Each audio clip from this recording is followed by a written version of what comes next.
जनतेसाठी सदैव तत्पर आम्ही मुरुमकर, आपले शहर आपल्या बातम्या।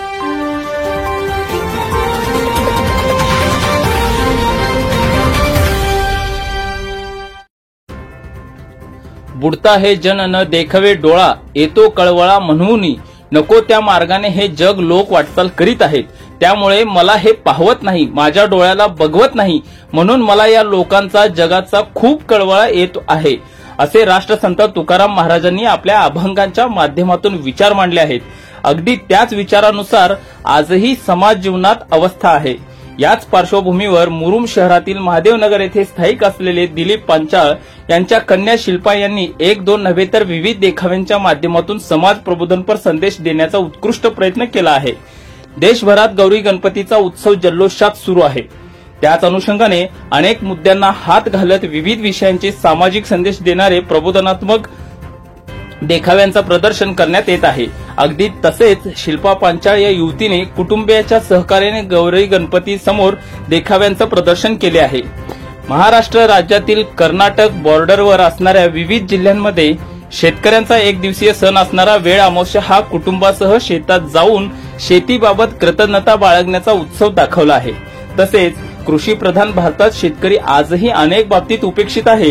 शेतीसाठी अहोरात्र कष्ट करणाऱ्या शेतकऱ्यांबद्दल आत्मीयता दाखवत महावितरणच्या निष्काळजीपणाचे देखाव्यातून प्रदर्शन करण्यात आले आहे।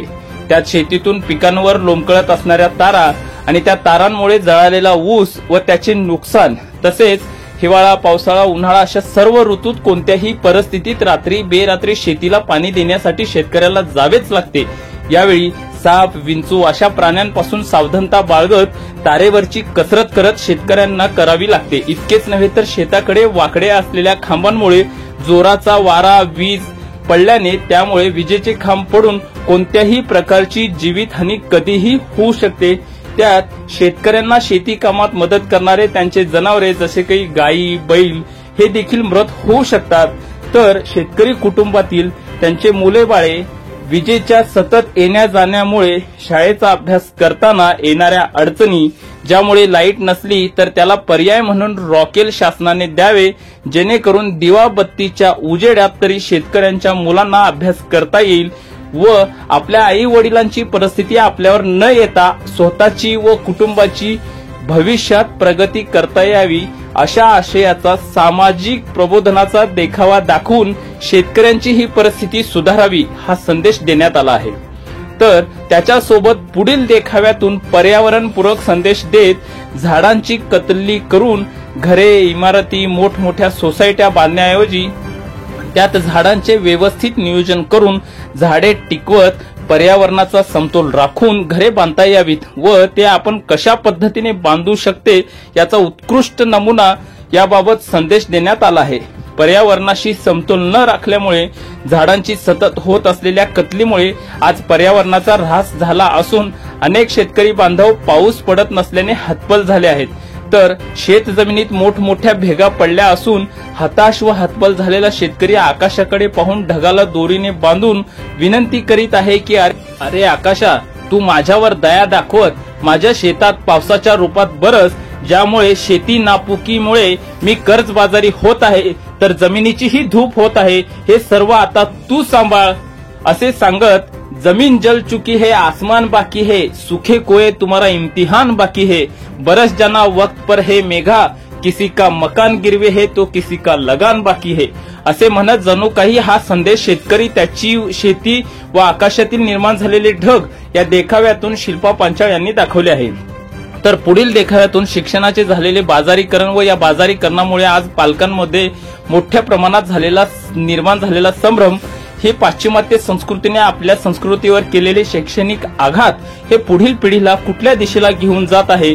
जसे की पूर्वी जिल्हा परिषदेच्या मराठी शाळेत शिकलेली पूर्वीची पिढी आई वडिलांबद्दल आदर व्यक्त करायची, तर आताची पाश्चिमात्य शिक्षण घेतलेली पिढी हे कोणत्या दिशेला भरकटत आहे, कारण सद्यस्थितीत वाढत असलेल्या वृद्धाश्रमाची संख्या पाहून हे समजून येते की आजही जिल्हा परिषदेच्या मराठी शाळा टिकल्या पाहिजेत, कारण शासनाच्या माध्यमातून संस्थांना बळकटी देऊन मराठी शाळांकडे होत असलेले दुर्लक्ष व त्या शाळांची होत असलेली गळचेपी हे येणाऱ्या काळासाठी संकट असून खूप मोठी शोकांतिका आहे।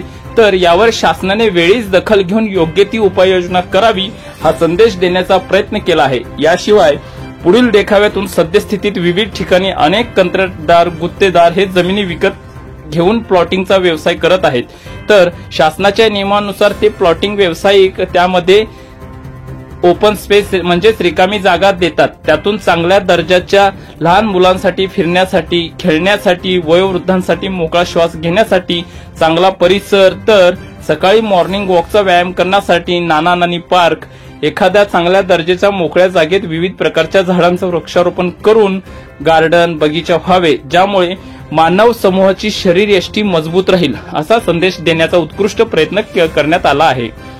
याशिवाय कोरोना काळात झालेल्या ऑक्सिजनच्या तुटवड्यामुळे अनेकांना आपले प्राण गमवावे लागले, त्यामुळे मोठ्या प्रमाणात वृक्षारोपण झाले अथवा वृक्षांचं संवर्धन केले तर ऑक्सिजनचा तुटवडा भरून काढता येईल। म्हणून पर्यावरणाचा समतोल राखण्याची संपूर्ण जबाबदारी आज आपल्या सर्वांची प्रत्येकाची आहे। या अनुषंगाने प्रत्येक कुटुंबाने आपल्या घराजवळ अथवा जिथे शक्य होईल तिथे एका कुटुंबाने एक झाड लावून त्याचे जतन करावे, त्याचं संवर्धन करावं, त्याला मोठं होऊ द्यावं, जेणेकरून पर्यावरणाचा समतोल राखायला सर्वच जण जबाबदार राहतील आणि निसर्गाची कसल्याही प्रकारची हानी होणार नाही। या सर्व बाबींचे जतन नाही केल्यास येणाऱ्या काळात विद्यार्थ्यांना पाठ्यपुस्तकातून वेगळ्या पद्धतीची गाणी म्हणावी लागतील, जसे झुकझुक झुकझुक आगीन गाडी, पाण्याचे डब्बे आणून सोडी, वाळकी झाडे पाहूया, मामाच्या गावाला जाऊया, मामाचं गाव लय मोठा तिथे पाण्याचा लय तोटा, हंडा रांगेत लावूया, मामाच्या गावाला जाऊया, मामाची बायको सुगरण पाण्यासाठी फिरते वनवन, बिन आंघोळीचे राहूया, मामाच्या गावाला जाऊया, मामाची बायको गोरटी म्हणेल कुठून आली ही कार्टी, पाण्यासाठी भांडूया, मामाच्या गावाला जाऊया, मामा मोठा तालेवार, अंघोळीच्या गोळ्या देईल चार, कोरडी अंघोळ करूया, मामाच्या गावाला जाऊया। आपण हे हसण्यावरी जरी घेतले असले तरी येणाऱ्या काळात अशा कविता आपल्या पाठ्यपुस्तकात यायला वेळ लागणार नाही असा संदेश त्यांनी दिला आहे।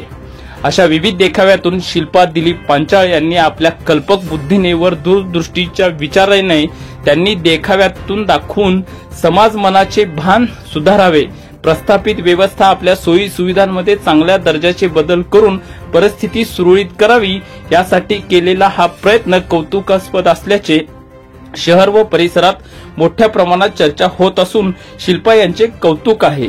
तेरे सीने में ना सही मेरे सीने में ही सही, हो आग कहीं भी मगर ये आग जलनी चाहिए। या पद्धतीने त्यांच्या प्रयत्नाला आम्ही मुरुमकर न्यूज पोर्टलचा मानाचा सलाम।